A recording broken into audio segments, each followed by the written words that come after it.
Hey, what's going on, crowdfunding fans? We are back. It's been 2 weeks, two very, very busy weeks. And Billy, my friend, I'm excited. We're back in the saddle, buddy. By Jove, old chum. It's so good to be back.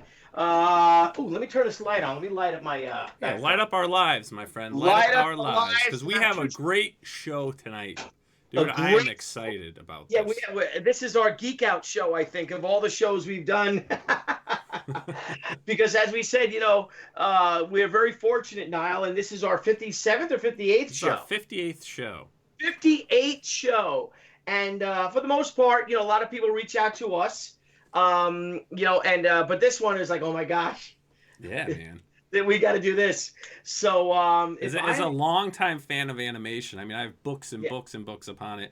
I dabbled with it in school, and just to have the honor of having this guest tonight, and also, it's not just animation for him; it's comic books as well. So it's our favorite worlds meld into one amazing guest.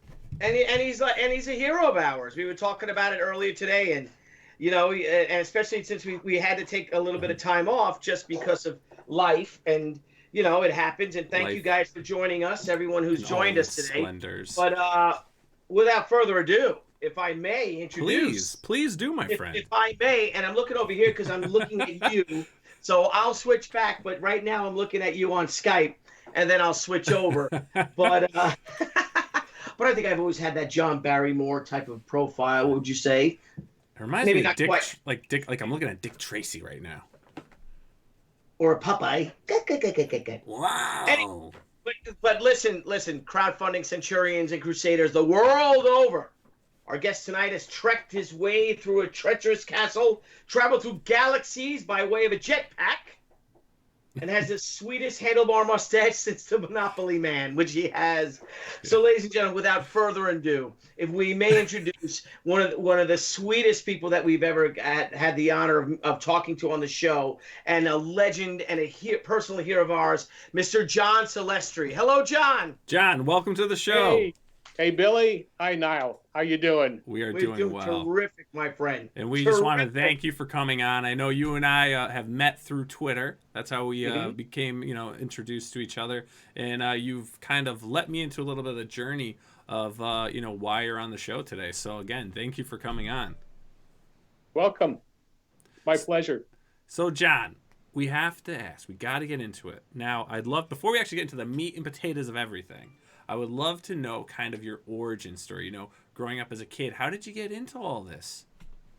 Oh, it's a long story, but I started drawing when I was about 4 or 5 years old.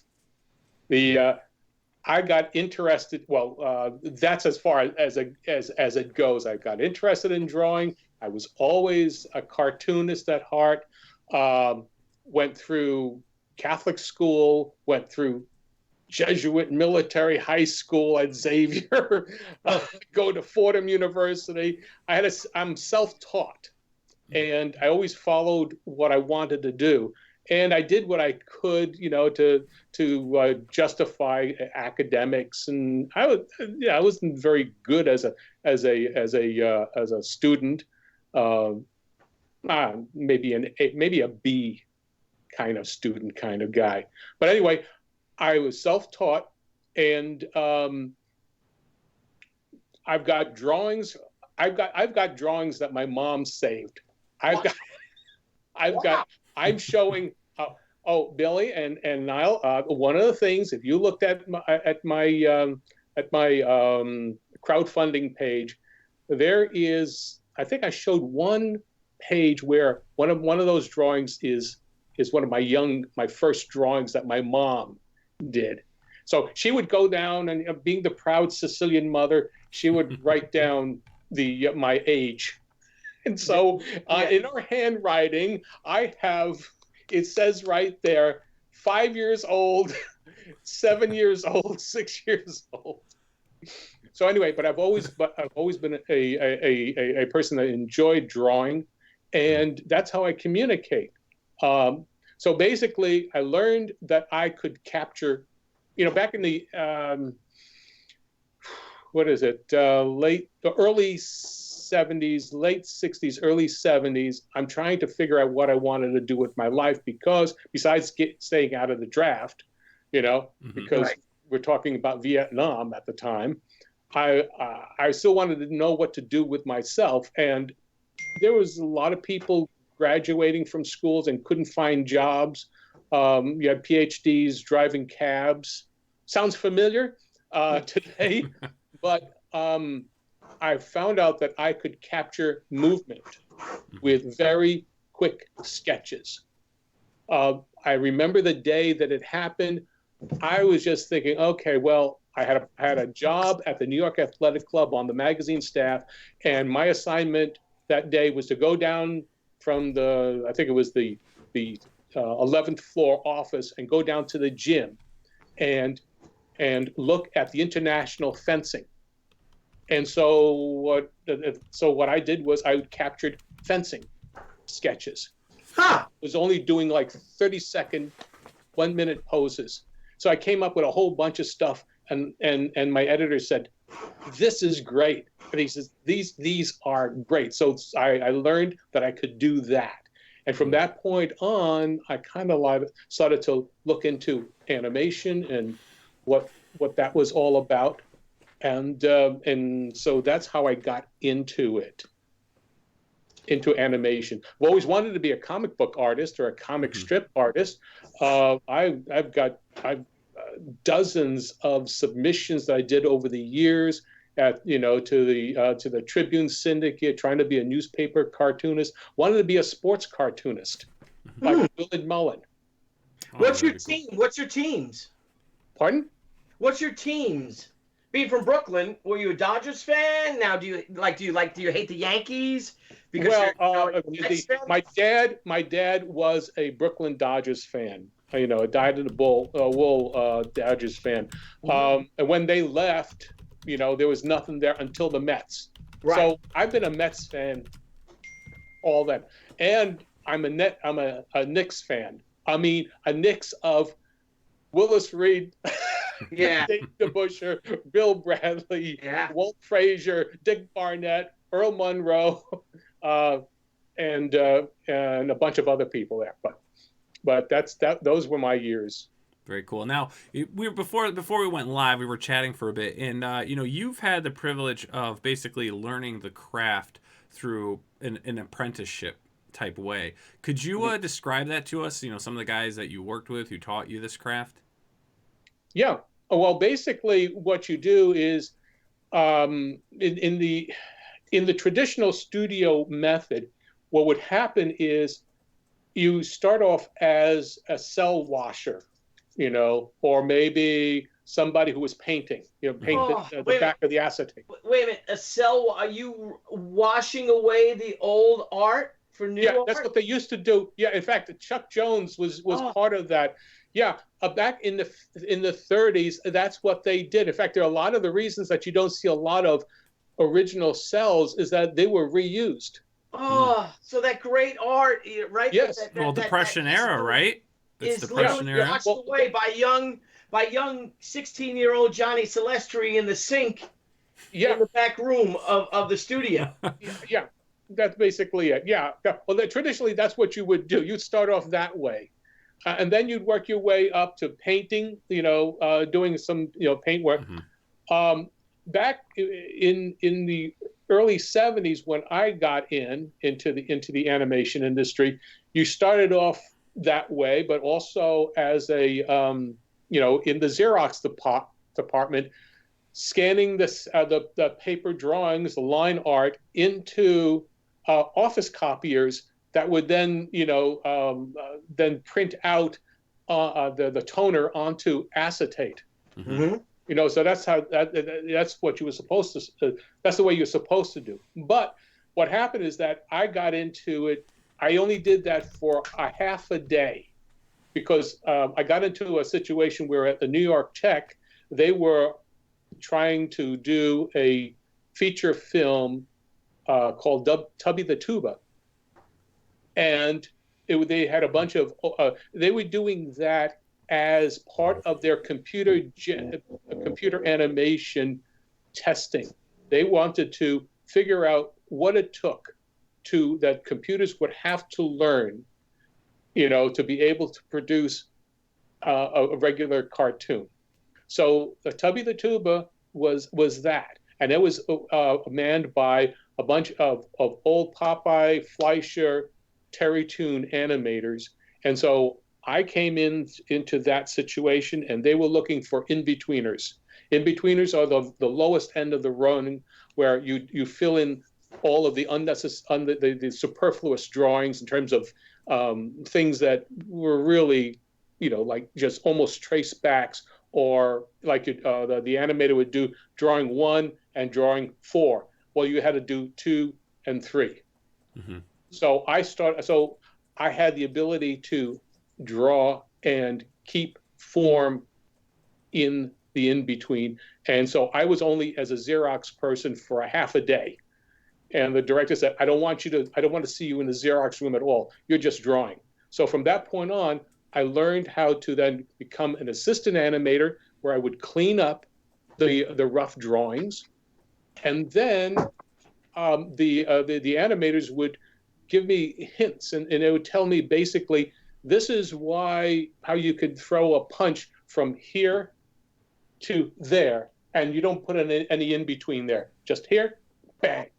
Mm-hmm. And you get the impression of something. They were just teaching me some very basic elements and principles. Well, I can imagine it's very everything's time. I mean, right? Time is not your friend in animation, right? I mean, you've got to save time because of the extraordinary amount of work. So those are all tricks of the trade to save time, right? No, it wasn't so much to time. That timing is different from what they're saying is that you're drawing an impression. Yeah. You're not doing literalism. Correct. So this is why motion capture is basically tracing. Today, motion capture is not doing animation. The timing is all there. You have, if you hand somebody, like a sheet. Here's an exposure sheet. See this here? Yeah. Let's see if I can get this here. You've got the blur on, so it blurs it out. Yeah. There you go. That's actually better. Yeah. So that's how you map out the timing for your. Here? Yeah. Okay. Each one of these lines. Okay. You got 24 frames is 1 second. Mm-hmm. So you're now figuring out what the timing is on each one of these. What drawing is going to take place in there for how many frames? Okay. So an animation drawing is really an analysis. It's note taking of your analysis of what the motion is, how to get that across, and there's a lot of mental stuff in. You could do a lot of drawing and make very pretty pictures that look great, but it's the impression. What is the feeling that you get out of the sequence of drawings over a second? That is whether or not you have actually animated something. Mm-hmm. So, I'm sorry, but no, if you don't mind me, I'm so fascinated by the whole animation thing. Who puts all that together? Is that the director's job, or is that an assistant director? Is there a timing director? Who is able, because me as a cartoonist, yeah. I don't know if I have the brain capacity or the analytical, the analytical wheels to actually to do that, to be able to break down a scene frame by frame, because it seems like a lot of math. You know what I mean? Mm-hmm. A lot of, now who is the person that does that? Are you, as the animator or the assistant animator, are you the one that does that, or are you giving that at the beginning of the day and you have to do scene 32? You know what I mean? Depends on how the studio is structured. For example, the overall vision is the director. If they're not being second guessed by the producer, or the suits, but the overall director is the one that makes this decision of how much time there should be, essentially for the film. You know, like you have to have a vision, and there's an interior ability to understand what you can see on at a certain point. It's like motion theory is like music theory. You have to know more than just beats and things of that. You have to understand what happens when you, like, say, if you're a guitar player, how much pressure do you put on the string? Okay, you know, what's your timing on that? You know, it's something that you have innately inside. Right. You know, so but a director has to understand color, has to understand story, camera positions. Anybody can give me 500 takes on this, and then I'll piece it together. You can't do that in animation. You've got to be able to say, like Alfred Hitchcock would do, he storyboarded every single one of his films because he was a cartoonist. And so shot by shot, you could see how visually it was. You have to set up that camera to make that shot. Yeah. How long do you want to do it? So with animation, you have to understand motion movement theory so that you understand that when you say, I need 6 frames here, well, you're talking about a musical beat here. You know, what you're doing. As an example, the best example I could give you is on my YouTube channel, I have a Snuffy and Zoe cartoon that I did. Now, I put that all together myself. It's a 2.5 minute bit. But I also put the music together using not just, strings of music, but I also cut beats and just, sections, and actually added things back and forth. Understanding music and movement, I understand the beats of it. And so what did I want to do? What kind of attitude that I want to happen? And then I have to go back and then say, okay, I've timed that music, and I know what's the duration of that music for what's happening within the story at that time. So a lot of times in the old days, the director's office was called the music room, because the music director and the actual animation director sat together and worked out the music together, and did what was called bar sheets.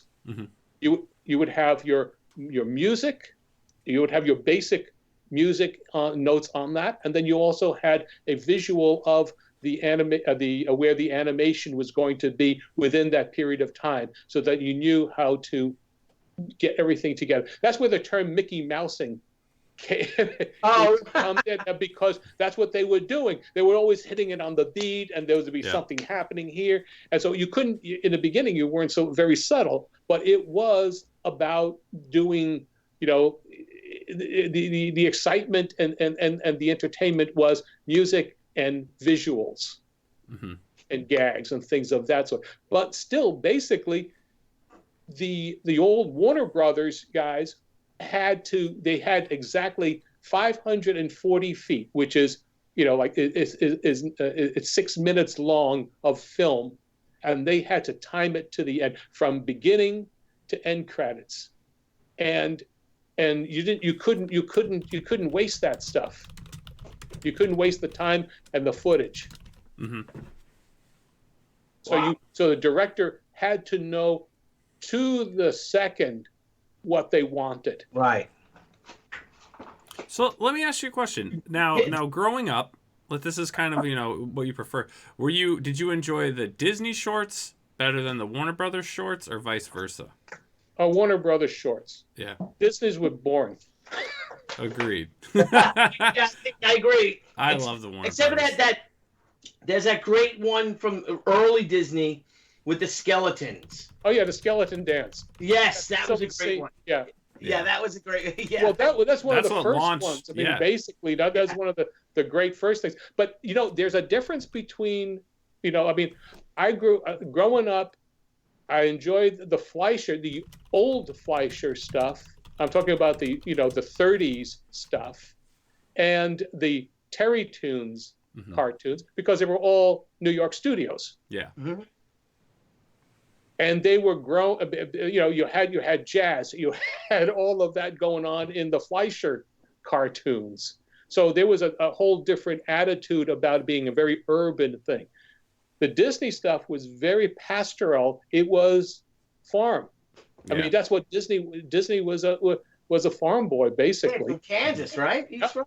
Yeah. So there's a different attitude about things. Now, a lot of the things that you see in the Warner Brothers cartoons, there are a lot of New Yorkers that came in. So, you're all, you're getting all that as part of your influences. But that's neither here nor there. Now, Fleischer, anyway, so for people who aren't, familiar, Fleischer, if you've seen those classic Superman shorts, those were done in the early 40s? Oh yeah, that was that was 1940, 41, 1940, 41 to 42. Yeah, and then they did Betty Boop, right? Betty Boop was their first really big. Coco the Clown was one thing. Betty Boop was their first big star, which was the early 30s. And then was it the Inkwell? Which was the? That was out of the Inkwell with Coco the Clown. Yep. But that was part of they did silent movies up through the 20s, and then as soon as sound came in, they had to. They jumped right into it. They used all of those. Animators were wild back then. Well, they would photoscope, right?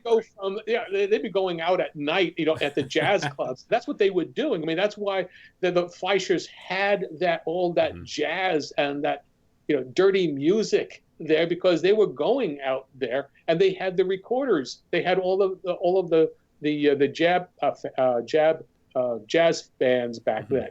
Right. Yeah, and for TJ James, yes, they also had Popeye. Fleischer's studio did Popeye. Now, wasn't there one point that Fleischer was he Disney's biggest competitor at one point? Yes. Oh yes. But definitely. How did he? At one point, Popeye was more popular than Mickey Mouse. So he had the Popeye shorts, and then he did the Gulliver's Travels. Right. So that had to be a big hit, because that definitely was on par. Again, with a lot of the rotoscoping and all that, that was definitely on par with the Disney films. I mean, what year was Gulliver's Travels? Well, Gulliver's Travels, I believe, is 1940 to 41, but it didn't. Suddenly you had World War II hit into that, and that's what broke Fleischer.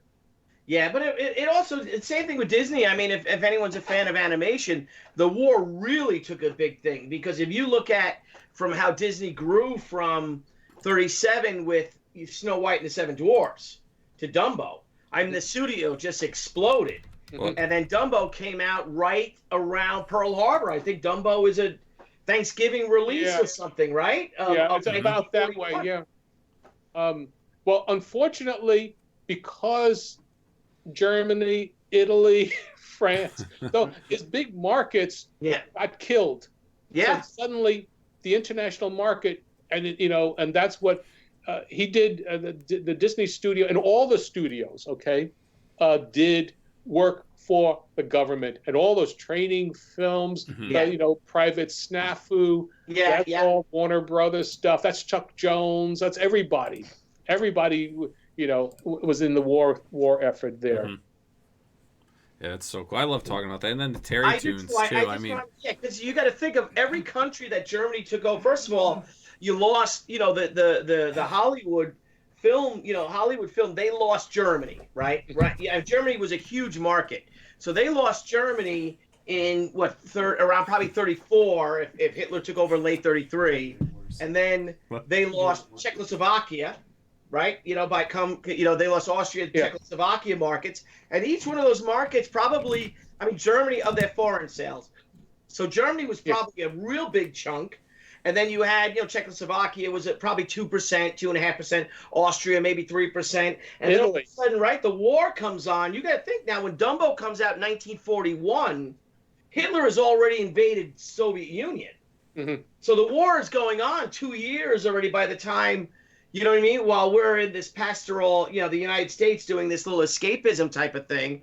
And you're right. I mean, and they're slowly but surely and Hollywood as well, as the animation studios are losing their markets. And every country that falls to the Nazis, that's millions of dollars, which who knows what would translate to now hundreds of millions or something like that. Easily. So, yeah, you know what I mean? To the West, to Hollywood and to animation and things like that. And, everyone joined the war effort. And the reason why I know this is because I'm reading a book right now called Hollywood Goes to War. Yeah. So, but I'm also a student of that time, personally. So I'm just so fat. That's why we wanted you on here, because I would rather sit in a bar with you, I think, and talk, and maybe we could run the camera. And, and I know we're already a half hour in, and we haven't even gotten to your I know pain, but I was. That's the problem. It's World War II. Yeah, I know. We're up to World War II right now, so we'll just keep moving through the years. Nile, we haven't even gotten to. I know, we got so much stuff to talk about. So, I mean, let's. I know we're 26 minutes in, but I mean, man, I could just, John, I'm just, this is great. The classic Star Wars holiday special that we have. Well, look, I mean, I'd be willing to come back at some later date, to pick up where stuff is, because, you got about 45 years of stuff to talk about here. So let's talk about a few things now. Let's get into it, and then we're going to jump into what you have going on. So, we'll start off. For those that don't know, you helped to bring in a very important character to the Star Wars world. Yes. Right. Boba Fett on the Star Wars Christmas special. That was the first appearance of Boba Fett. Can you tell us a little bit about that? Well, that was something that I really wanted to do, because at Nelvana, I was the previous special or job that I was working on, we were all staff members, but I was supposed to be doing the devil in The Devil and Daniel Mouse. And the animator who was doing Dan Mouse, the hero, he couldn't handle that character, lead character. So they switched me over from the devil, where the villain is the most popular thing and the most fun of all. They switched me to a little mouse, and so I wound up doing the hero there. So this was my payback. This is so I got a chance to do this here. Basically, we had a bunch of the design of the film was based on Mobius. Oh yeah, I was just going to say that. Totally. Yeah. So basically, that's what we were doing. And a question that was asked me with the Star Wars gang, they did an interview. They interviewed me for the 40th anniversary of last year. And one of the things I told them, they asked me how we designed, chose colors and whatnot. I said, well, basically, you got to remember that back then, and this is when this came out in the Hollywood the holiday special came out in 1978. Okay, November of 1978. So most of at least half, if not most of the TVs in existence were still black and white. So, I mean, I still had a black and white. Other people had black and whites. People, didn't throw their TVs out that quickly. They didn't make the shift over. So a lot of the tonal things, if you look at it, the characters are in light tones versus the darker tones for the backgrounds. So you could read, and so they could read up against them. But also, the biggest TV set was maybe about a 20-inch. And so you have to make sure that everything read, real easy. Mm-hmm. So designing for TV is not the same as today. So but what we did was we were given the goal, or rather the instruction by Lucas, to follow basically the heavy metal material, and basically Mobius. Mm-hmm. Yeah. And so that's what. So we did that, but the coloring and all of that is reflective of what was in the book. Now, did you actually design? Now Nile wasn't born yet, but I was a kid and I saw this. I saw A New Hope in the theaters. Right. And then I remember when the Star Wars special came out, and I thought it was horrifying. I got to tell you, I thought it was stupid. Yeah, ridiculous. And I was probably in 6th grade at this time, but I remember the whole exciting part was seeing, on the commercials and introducing a new character, and there was, Boba Fett on a dewback or whatever it was, that dinosaur type of thing. And then he whacked it and stuff, and then he found he was a villain, right? And like, right. Oh man, I thought that guy was gonna be a new hero or something. That's what I thought. Did you? Well, basically, Lucas was so tight-lipped. I mean, he wrote the script, and he had a heavy-handing. Basically, it was part of his baby for the cartoon, And we didn't even have a title for the cartoon. It was called The Faithful Wookiee years later. But, that's the thing about it is I thought it was going to be, we would have a special, intro into the new, the second Star Wars film. Mm-hmm. Right. And boy, was I disappointed to see that Boba Fett had maybe about 5 seconds on screen time before he gets swallowed up, or he just moves Luke or Hans, somewhere. Yeah. And even in and they really hyped it up in the commercials like that about him. Mm-hmm. And he looks so cool now. Did you have, and now forgive me because now I'm reverting back to my childhood. Did you have any hand in designing his look? Like, where did the actual look for Boba Fett come from? Well, it's a combination of what the actual, let me see, do I have, oh yes, I just happened, just in case. Here's what, can you see that? Okay. Can you unblur your background? Yeah. Let's see. If you go in Skype and unblur your background, that would help. Okay, well, I'm not going to.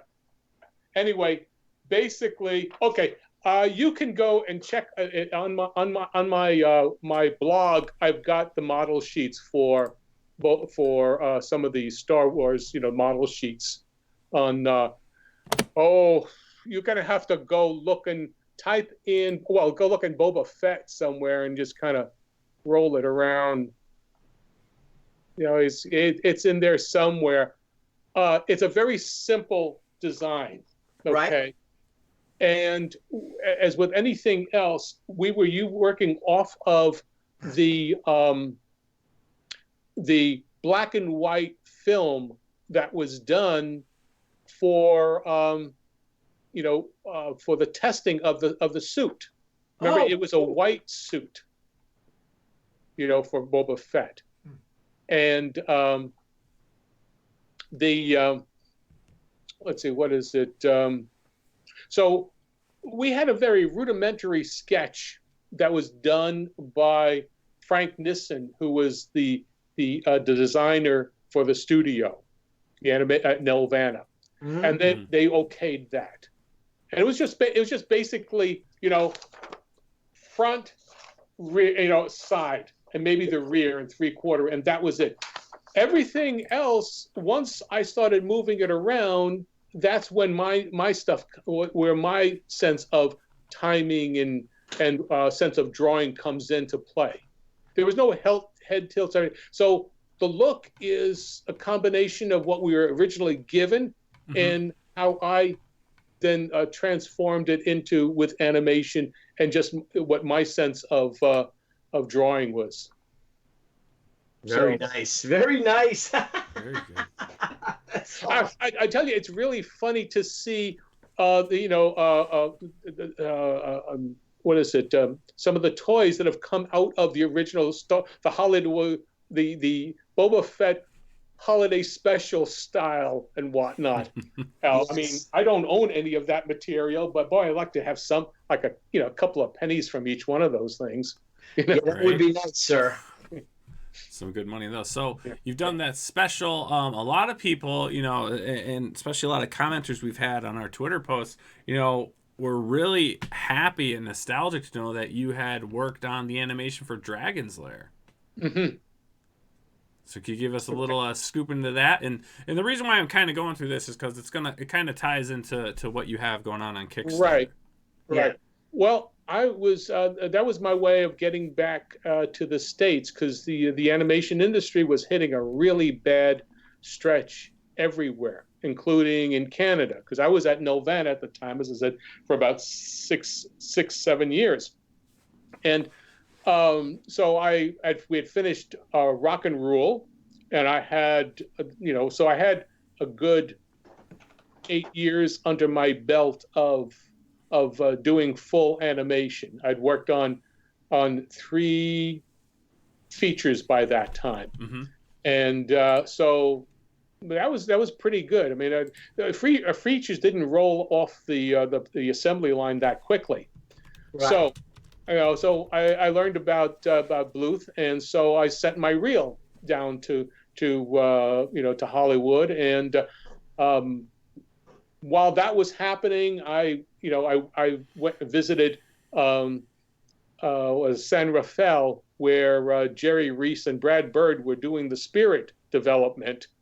That comic, that thing they were trying to pitch to Lucas and what have you. That didn't go anywhere, but by the time it came back, I got a deal, an offer from Bluth to go and work on the video games. So that's how I got back to the States. And that was, I was just basically wanting to work. Yeah. Because by that time, the industry, Nelvana had started just doing job work. They were doing strawberry shortcake commercial. They were doing Inspector Gadget. They weren't doing anything that I was really interested in doing anymore, mm-hmm.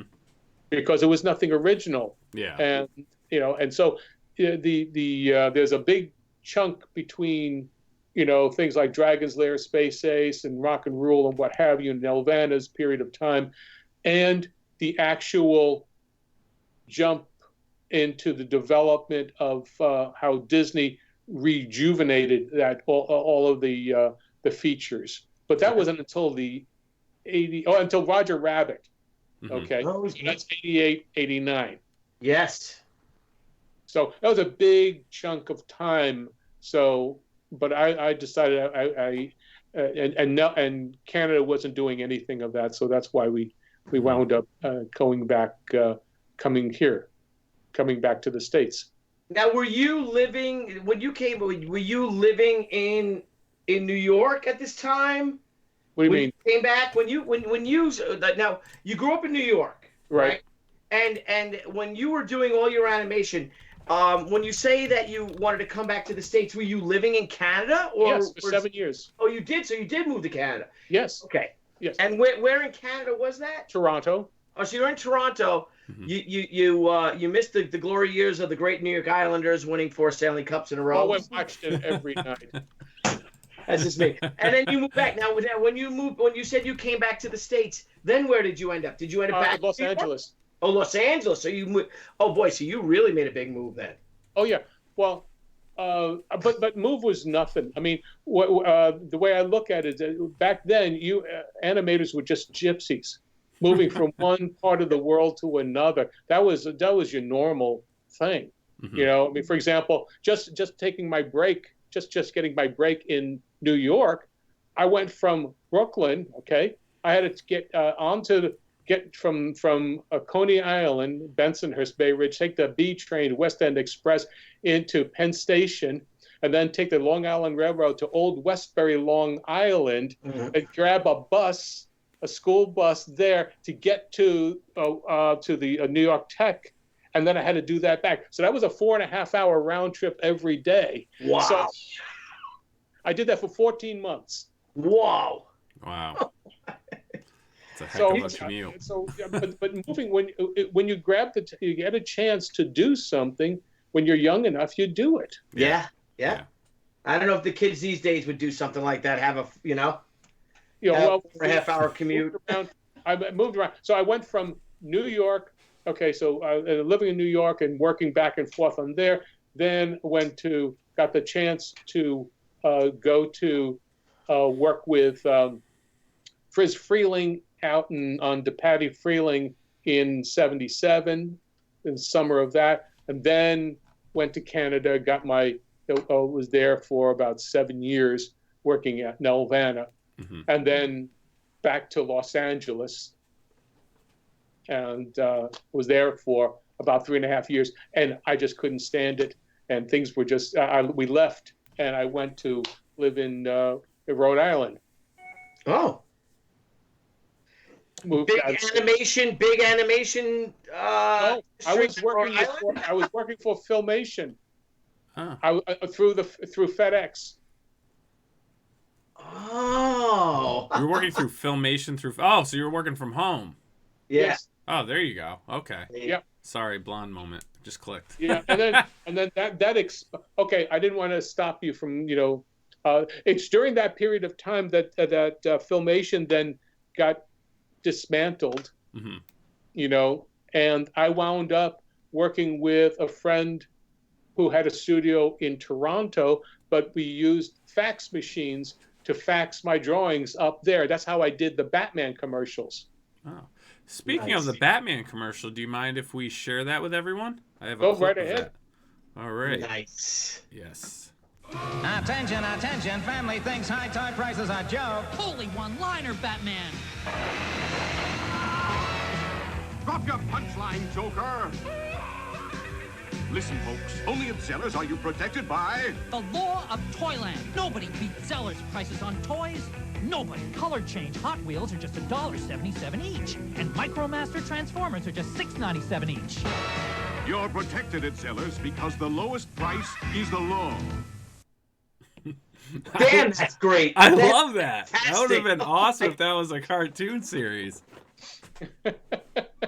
Now, were you looking at Neil Adams' work, when you did that? Well, actually worked it off of The Killing Joke. Oh, wow. Bowen, nice. Yeah, I did that. We both, so doing that. Ty Templeton was also doing some layouts for us. He was doing some Batman stuff back then. But basically, it was off of the classic Batman design. It was also my take on it a little bit. Yeah, no, it's a great design. I mean, even for the time, everything. I mean, it's just a great design. And you were the lead animator on that? I did it all. You did it I all? did all the animation. Wow. Beautiful. That is awesome. And guys, I'd love for everyone to check out, head over to IMDB and you can check out, John's portfolio, everything that he's worked on, starting back in 1975 with Tubby the Tuba, all the way up to 2000, 2001 with X-Men Evolution. He's worked on He-Man, She-Ra, the Care Bears movie. I mean, just an unbelievable portfolio of work here with pretty much everything I'm familiar with growing up and watching, and things I still watch today. Yeah. It's amazing. I mean, what is the one series or piece that you worked on that is just something that is just the one thing you truly love to animate? I would say the in Rock and Rule. I know this is now going almost 40 years, but because we were doing something that hadn't been done in a long time. Well, first of all, it was the first totally animated film in Canada, but when we were doing it, when I started on that, I was 30 years old. And so I got a chance to do 3 characters in that. Quadhole, the police chief, Cindy Schlepper, the roller skating giant, the disco queen, and then Mylar, the club owner. And it's, basically that's with all of the soundtrack has got Earth, Wind and Fire, Iggy Pop, Lou Reed, Blondie, Deborah Harry, Cheap Trick. So it is a pure thing, and we still get. I mean, I still hear that people even today, teenage today, like that film. That's a great film. It is the pure rock and it's a kind of garage band. It's just a rock and roll garage band kind of film. Mm-hmm. So I definitely recommend people, if you're into animated movies and you want to really see something classic, definitely check out Rock and Roll. I discovered it. I discovered it probably about 6 years ago, and I added it right into my collection, and it's right there. That's a great film. That's cool. Now so you've worked on this, you worked on that. Now let's also get into another passion you have with comic books. And you are kind of going on a different journey, and you do post. Anyone that's following John on Twitter has seen some of the posts. You're trying to bring the young readers in. Right. Yes. And I think that's the most important thing comic book creators need to be able to do, and that is bring in the next generation of readers. And you can't wait until they're 12, 13, 14 years old. I mean, it's just, I grew up with comic books as a young kid. That's where my passion came in. But there were things that I could learn with. I mean, and I think with the biggest problem that all of the publishers are doing, at least the mainstream people are doing, their problem is that they don't understand that they have to speak to the younger crowd, not talk down to them, but talk to them in a way that is relatable. For example, I grew up again as a young kid. I mean, it was the Bugs Bunny stuff. It was but it's not the Bugs Bunny of the I really am smart and I am wink wink nudge nudge. They were straightforward. These are straightforward stories, and that you could relate and become part of that. That's what I think is the biggest, to me, the biggest problem is storytelling, and then also graphics. You have to understand what grabs a 5, 6, 7, 8-year-old. If you want them to read your comic books by, when they're 10, 11, 12 years old, you should at least be, seeding the ground when they're a lot more tender, and they will take in more. Not just that they will come in and they just want to do superhero. Westerns. When I go to the corner, a candy store, Morris's candy store in my neighborhood in 1957, I didn't know what I was going to find there. I found, all of the World at War. I'd find the old Charlton comics. You'd find, Popeye. You'd find Mighty Mouse. You'd find Superman. You'd find the whole range of stuff. And so I'd look at all. I didn't just focus on one thing, but you don't have more than one thing. Yes. So how do you expect them to eat their vegetables if all you're giving them is candy? Yeah. Yep. Yeah. Well, yeah, we heard you when we were having our discussion before the show, when we were setting it all up, your passion to get new readers into comics. And it's, like you were when you were a kid. And no one's really doing that anymore. I mean, like Alterna Press, a small publisher, an independent publisher, they're doing all ages comics. But you really don't see that, especially from the big two, who have the biggest market, who have the biggest voice. They're not doing that. They're not making comics for kids. And it's really sad because, and I think it's a testament to show that comics have survived in this digital age, that people do want to hold a book. They do want to have something, especially something, that's why book sales are still, books are still doing well, is that people want to hold, gosh darn, comic book, like like a Savage Sasquatch or something. They want to hold the book. They want to read it. I mean, you look at it. I mean, it's just wonderful to see, and you know what I mean, to smell the paper, right? I mean, it's got that I don't know if it's a sense of nostalgia or it's just something that's been with us at least, who knows how things are going to be in the next 20 years or so. Yeah. But they've survived because people want to read things, and parents want their kids to read something that's physical. You know what I mean? It's like it's something that's not a digital thing, but it's something physical, something you can actually hold. And it's amazing how someone like you that's been in the industry, in the entertainment industry for so long, you get it. And why do you think that the suits? Because I talked to a lot of my friends who are fellow comic creators and stuff at New York Comic Con, and a lot of them have pitched. I've done it. Try to pitch all age Batman stories, and it seems that maybe the powers that be aren't really interested in that. Well, there you go. That's basically what it is, because they're not. It doesn't speak to them. Yeah. I mean, that's what. Here's the thing.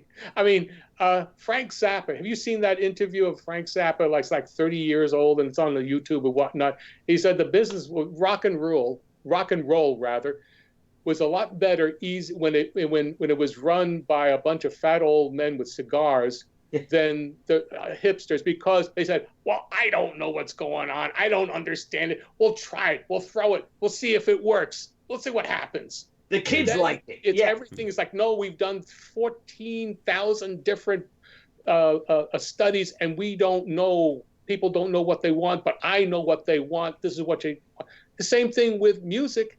A musician, you can go back and you can see how music has been so stupefied. Sorry, I'm going to start. I'm putting my old man's hat on. Yeah, well, music sucks. It really does. I'm sorry.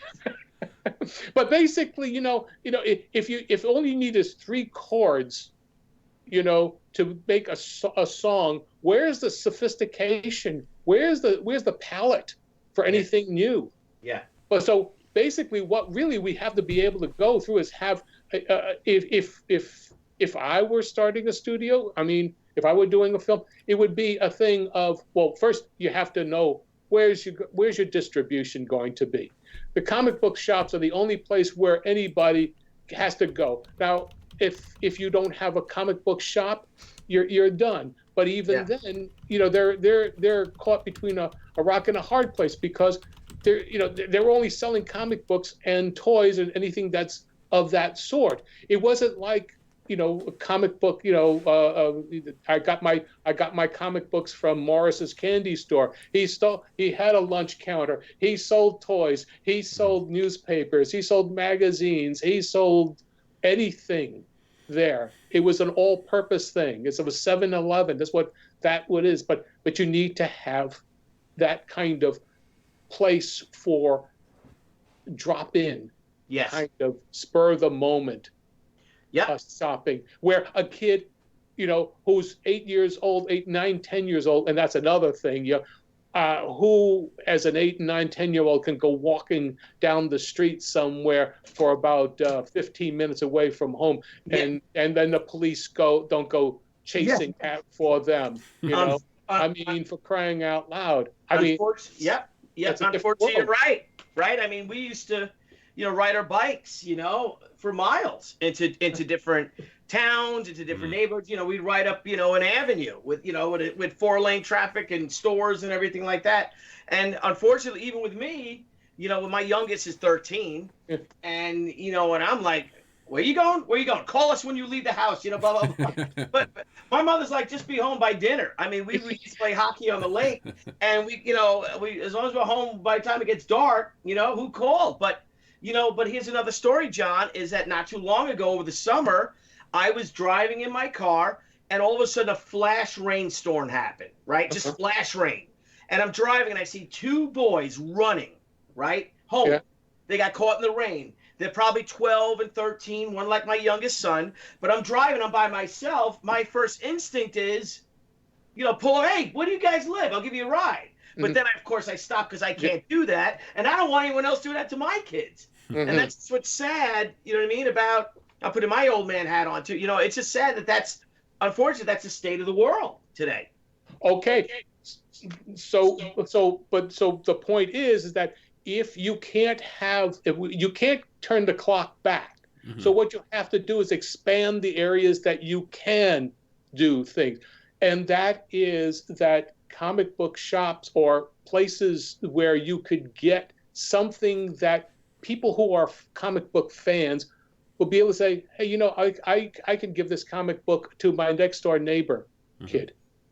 You know, I mean, basically, if you want to, I mean, this is, I know this is a stretch, but every comic book person who is a fan who really cares about it should be sort of a Johnny Appleseed. And if you can find comic books that could be age appropriate, you know, to your nephew, to your to your younger brother or something of that sort, or just give them away at trick-or-treat time or what have, if you could find that. And that's a great thing that Alterna's doing is with the trick-or-treating thing. But you have to have the product to be able to give them. So, you know, so anyway, that's why I'm doing what I'm doing with the Snuffy and Zoe stuff, is because that's an age-appropriate thing for a very young group, you know, and it doesn't talk down to them. And I've got the second one that's becoming pretty soon, and that has got to do about stinky pirates, you know, balloon pirates, you know. So these are stories that, you know, will just can be relatable and just be something that they can get into without forcing them a lesson. That's another thing. You've got to have stories that aren't talking down to you or telling you this is the way you got to be. Yes. Yeah. Oh yeah. Absolutely. And if you're not, you know, they'll call you some awful names apparently. Oh yeah. I've heard some. I heard some fun stories from a few of the artists from New York Comic Con with some people approaching them, but I won't even get into that one just yet. We will get into that though. We will talk, not today. Not today, but we will talk about it. But so, all right, so you've got that comic book and stuff going on. So let's get into, if you don't mind, your Kickstarter. So, you know, for everyone that knows, what I'm going to do, John, is I'm going to play the video first for everyone, and then we'll get into talking about it a little bit. Sure.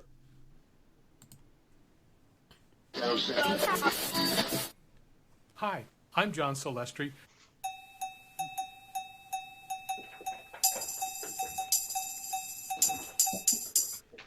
I've animated on the groundbreaking games Dragon's Lair and Space Ace. I had a lot of fun animating on Rocket Rule. I animated Batman and Boba Fett in the Star Wars Holiday Special.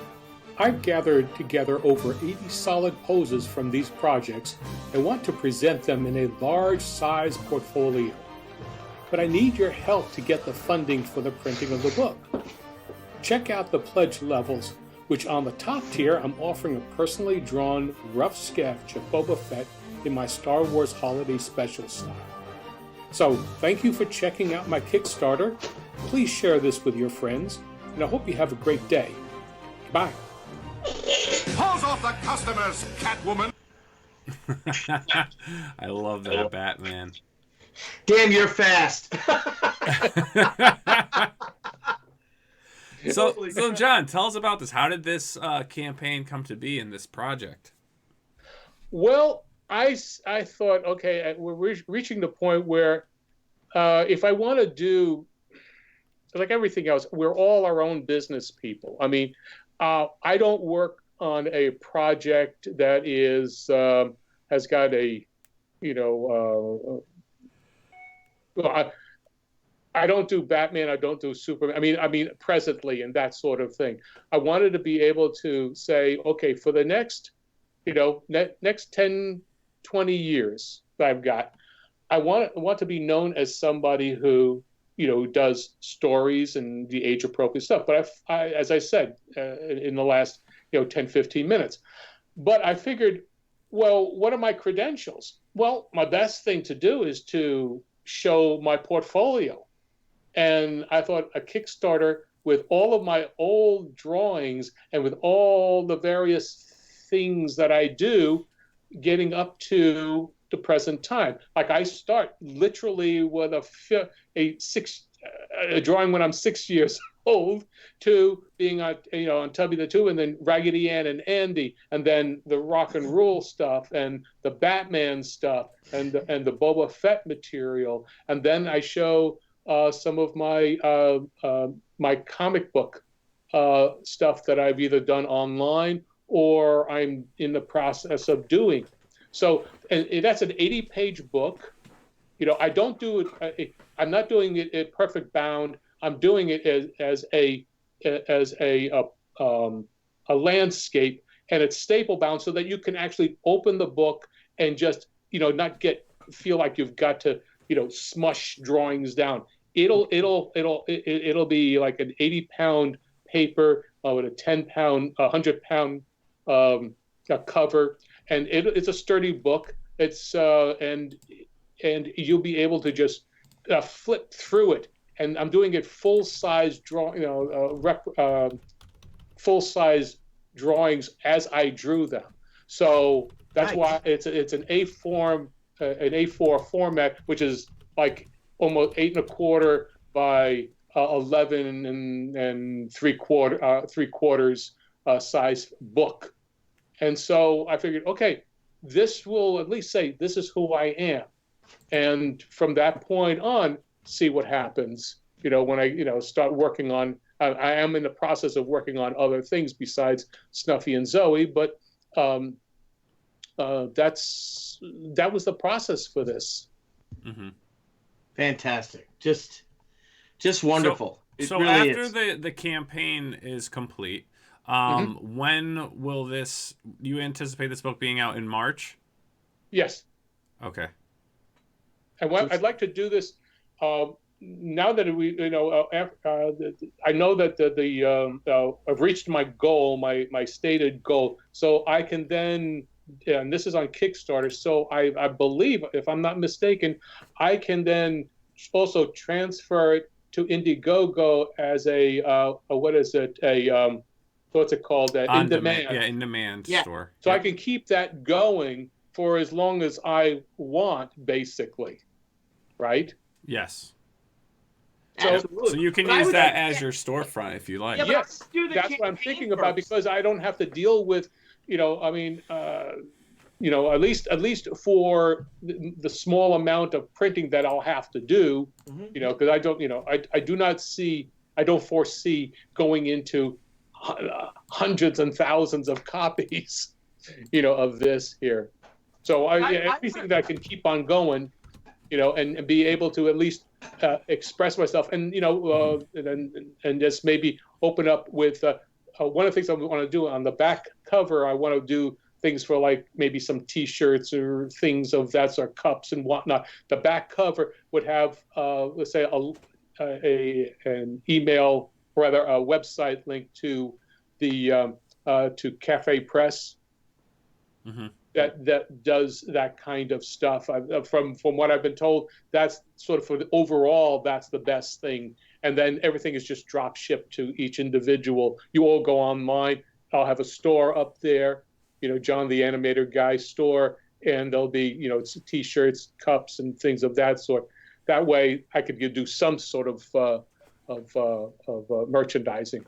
Well, John, I got to tell you what I would do if I may. I mean, we've done about 58 shows right now, and we've learned a lot, Nile, in these 58 episodes. We've had so many wonderful guests we've learned so much from them. And one of the things I learned, when you go Indiegogo, John, I would launch it as a campaign, even if it's just a 2-week campaign, because there's a lot of Star Wars fans, very passionate Star Wars fans on Indiegogo and support Indiegogo projects.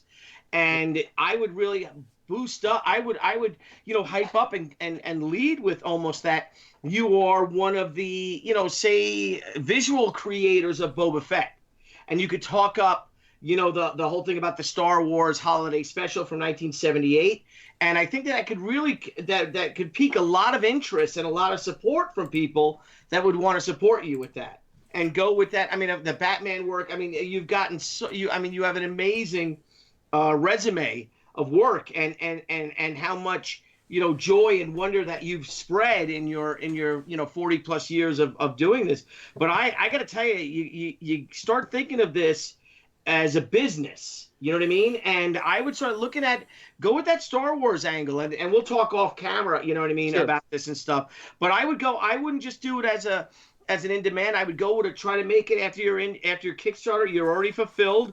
This book, the people will know that the book will be fulfilled. They'll know that the book will be going out, but really start to hype up that Star Wars angle. Start to get on other YouTube shows, and we can introduce you to people and stuff like that that we've met that are very passionate about it, and talk up Boba Fett, talk about the whole, all you have to do is go on the show for 15, 20 minutes and talk about when you got that job.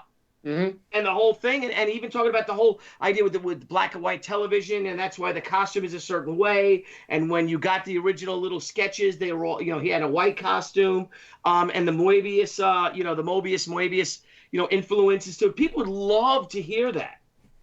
And that's what I think you've got. I think you've got a really. I wouldn't take Indiegogo lightly. I'm not saying it's lightly. I just didn't know. What the process is. Should I just wait until? Well, we'll talk offline and what the logistics would be, and that's it. The thing about it is that when there have been some people have asked me, said, well, why are you doing just maybe? I'm doing 3 levels here, of a premium, and I said, are you doing stretch goals? And I thought, well.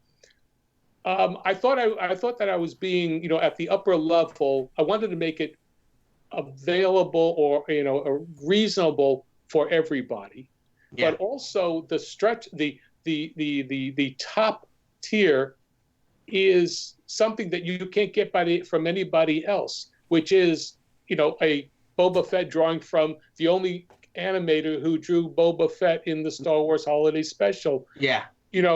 What more do you want? Yeah. Yeah, no. That's the level I backed. I'll be getting my Boba Fett sketch. You can always do one, and one of your stretch goals could be everyone gets a Boba Fett print. You can get a 7x10 Boba Fett print of one drawing. There are issues with you got copyright issues. Doing an original drawing, a sketch of somebody is one thing. I self-published during the 90s mystery novels, and there are always issues that you got to worry about. And as if somebody asks you for something, you're not, they've asked you for this here. I can't go and sell stuff that they'll just drop the hammer on me. And sure. Especially you don't want to mess with that property. I got to be careful about. Yeah. But I thought about that. Quite honestly, So. No, honestly, I think you're doing it right. I think you're doing it right for this. You've got 3 tiers, very reasonable. If you go for that top tier, which is looks to be the most popular. I mean, you're getting an original sketch, right? You're getting a great book. I mean, and then if you want to expand it over to Indiegogo, you do that. And what else do you have on the pipeline? Do you have any other, especially with like the comic books that you're working on? Are you looking to crowdfund those? Yeah, well, we'll see what happens. Right now, I'm in England. Fair Spark Books is publishing my Snuffy and Zoe books. Okay, I've got that. We've got that there in England. So we're gonna see what happens there. But I need to develop something. See what happens as we go along, and that they believe in it so much. So we're going to see how we can develop that. But I have other projects that I want to do. I've taken out there's one in the book. I also showed how back in the it is 30 years ago. I had a comic book, rather a strip that was published in a magazine called, what was it? comedy relief, or what was it called?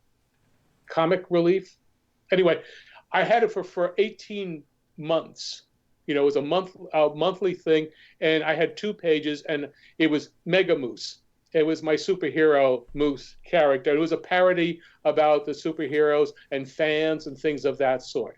Well, I'm in the process of upgrading that, changing that to reflect today, and I'm doing it as a 12-page complete story, the origin story, and it's got 7 to 8 panels a page. It's in the old school way of doing it. And I'm using old school colors. I'm using the Simon and Kirby color palette from the 50s that they did. That's cool.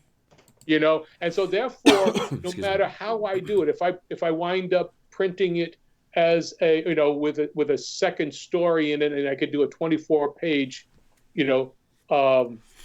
comic book floppy, doing it, what I say with Alternative Press as part of their printing partnership, which I think it seems to be working very well. I can then say, here's a floppy in the way that I would like to have done it, and make it a reasonable price for that. But do just stories of that sort, 12-page completed stories, with a line that runs through the way the old Spider-Man books were from the early, right from the beginning. Peter Parker always had a problem. Well, this kid is bullied, so therefore he becomes Mega Moose. And so, we have all kinds of things to do with that. So I'm aiming at a 10 to 12 to 13-year-old market. That's awesome. That's awesome. That is. That's great, man. So yeah, it's awesome. We've geared up to I think you got 4 or 5 new backers during this show. So you're up to thank you. Great. You now have 42 backers. You're at $1,714. So wow. And you still have 21 days to go, guys. If you can, please help spread the word. If you're a fan of animation, this is getting to know John through Twitter and other social media, and just talking to him now. This is definitely a cool book to have. And if you're like me, he's worked on He-Man, She-Ra, the games, not only our cartoons, but our video games. He's worked on comic books. And he's still cranking away. So if you can, help spread the word, help share this Kickstarter, get it out there. Share it on your Twitter, your Facebook, your Instagram. Get out there and help spread the word. And if you can back it. If you can't, remember, the best thing to always do is share it. So, John, this has been a great show. I just want to keep picking your brain. I know. We got to get you back on, or get into He-Man. We got to have you back, sir, if you wouldn't mind. No, that's fine. There's a whole bunch of dark alleys we can walk down. There we go. Well, we look forward to it for sure. Definitely. We got to get back on to talk some more animation. But again, it's been great, and I'm so glad you were able to join us. Now, you and I have been talking, and you've kind of like I said earlier in the show, you'd message me, had me check some things out. So I really appreciate that, and looking for our guidance, I would say, in a little bit, and trusting we know what we're talking about a little, right? So it's been a fun journey, and Drew AK Mystery says thanks for the great show, and Drew, thanks for the $5 super chat. That's awesome of you. And again, thank you for everyone that's pledged and backed this project tonight during the show. Now, John, a question just popped in my head. After the Kickstarter and after, let's say, the you go on in demand, if you will, would this be a book potentially someone could go on Amazon and buy? Or would it all depend on the sales? No, the cost is too much. The actual cost of what I would make, I break even if I put it on Amazon. Gotcha. That's why I'm thinking why I want to have a store. If I'm going to do it, I need to have something that is away from Amazon or any of the stores. Otherwise, it becomes too. Believe me, I've gone through the thing of having several thousand books, per volume of other things in my basement, and I don't have a basement anymore. So I've gone through that with mysteries and things of that sort. So no, I'm not going to do that. So I want to keep it really small and manageable, and keep the price manageable too. Yeah. And that's it. So That's it. keep it there, and that's it. All right, guys. Thanks so much. So as you guys know, and we're back in the game. So what's the next thing we have? We have our crowdfunding call out tonight. Guys, what I'd love to do is we've been reached out by Rob Casey, and he has his Indiegogo campaign for Cyborg USA, the comic book. So I'm going to play the video for everyone so they can check out what Rob and his team are working on.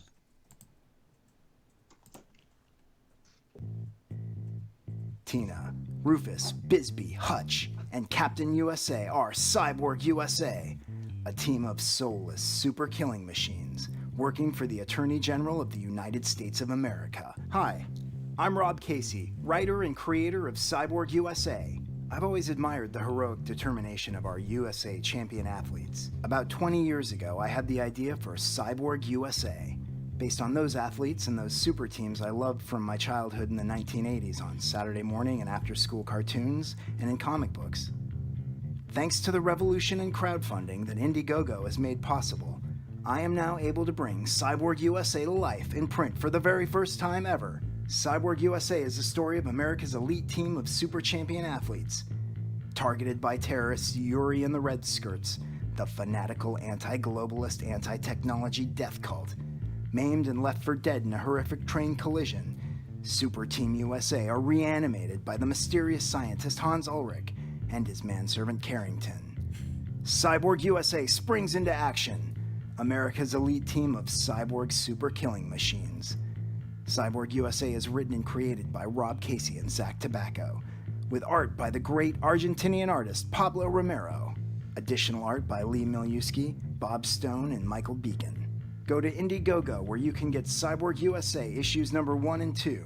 Additional tiers include t-shirts, posters, stickers, and the chance to cyborgize yourself.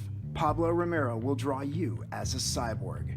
Visit our website, cyborgusacomic.com, and sign up for our mailing list for your free digital copy of Cyborg USA issue number 1. That's cyborgusacomic.com and Cyborg USA the comic on Indiegogo, now available. All right, guys, there you have it. Cyborg USA by Rob That's Casey. great art. It is some great art. It's an interesting concept too. So if you guys get a chance, head over to Indiegogo, check it out. The link is in the description.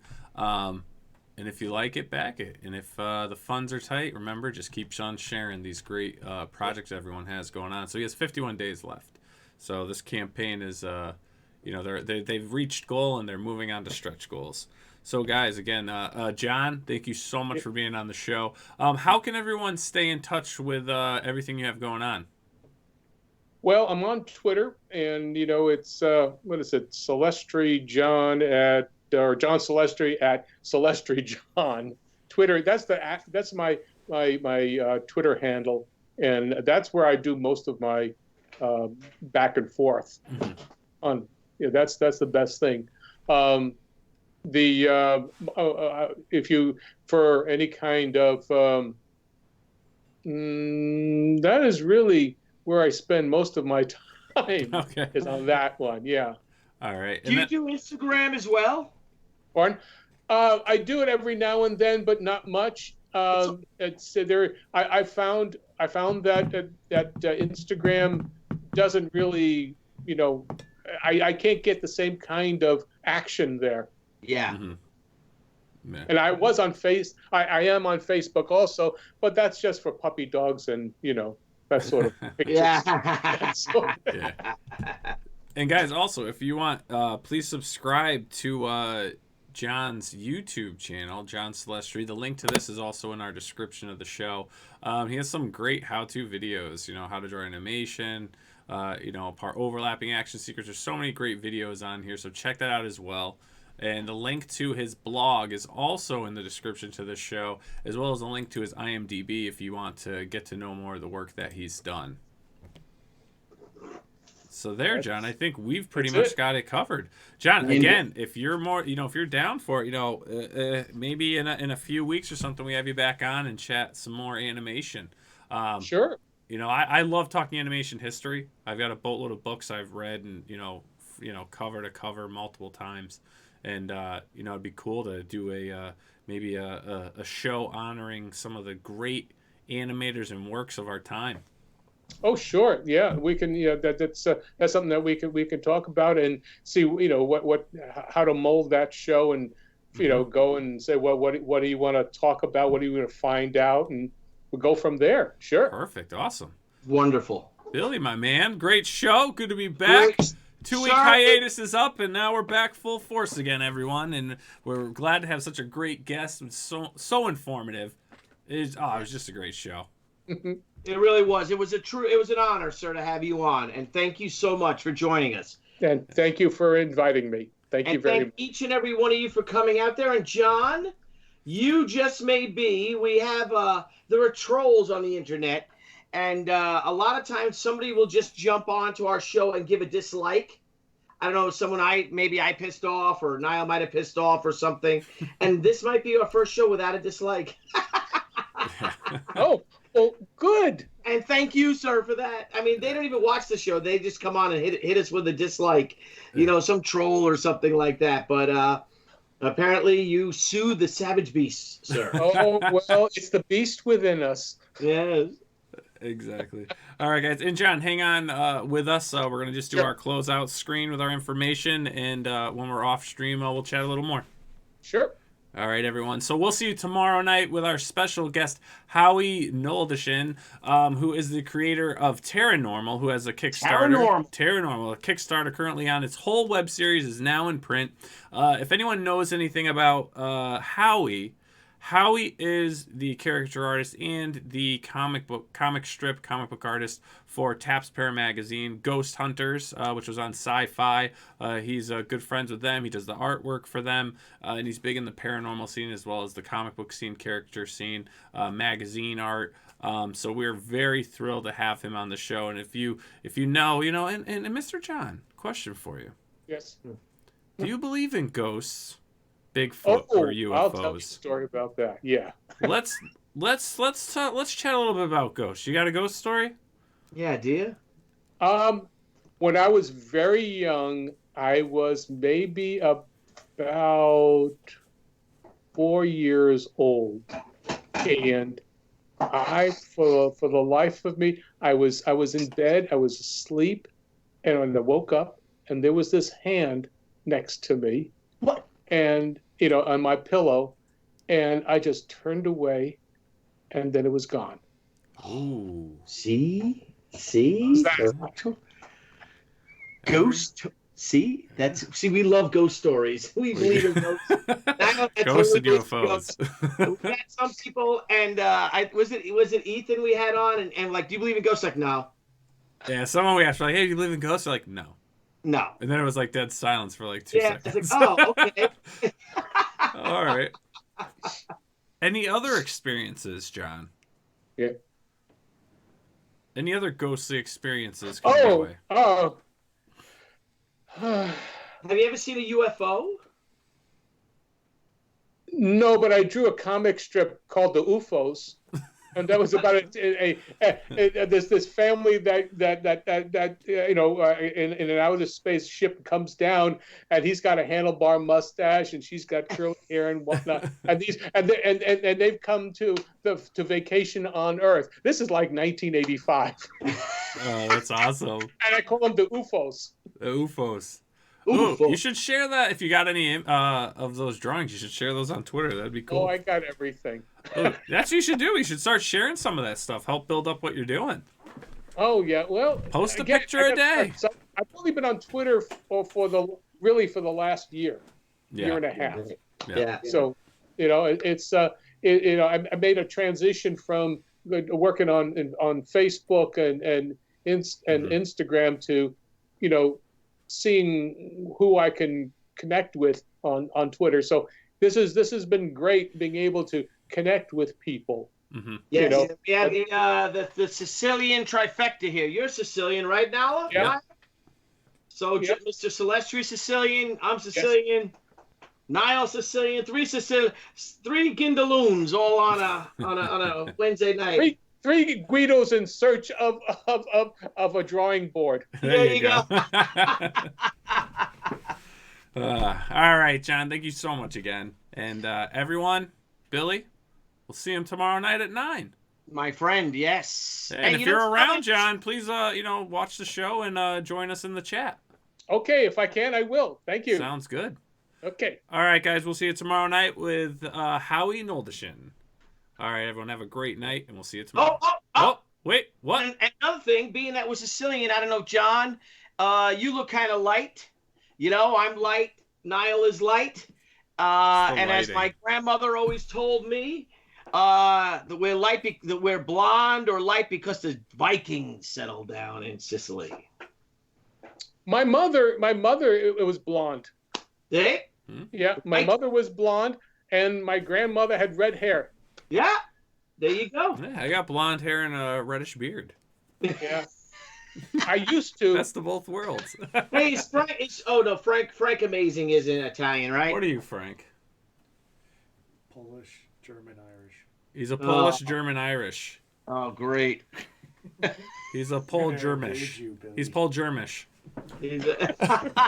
All right. He's Pole-Germish, guys. All right, guys. My Mick Kraut Polak friend.